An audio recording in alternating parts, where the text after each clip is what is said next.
জানো আজকে আমার মনের মতো শপিং হয়েছে। হ্যাঁ, মনের মতো শপিং তো হবে, তবে জানিস অঙ্কন, তোর বাবা আমি যতদিন বেঁচে আছি ততদিন তোর কোনো জামা কাপড় কোনো কিছুতে অভাব দেব না।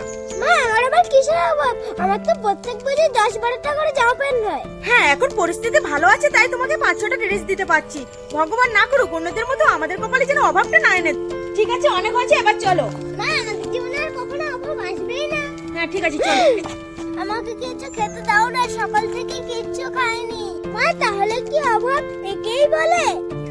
হ্যাঁ বাবা, অভাব একেই বলে। দেখতে পাচ্ছিস না এক মুঠো খাওয়ার জন্য মানুষের কাছে কিভাবে হা করে হাত পাচ্ছে।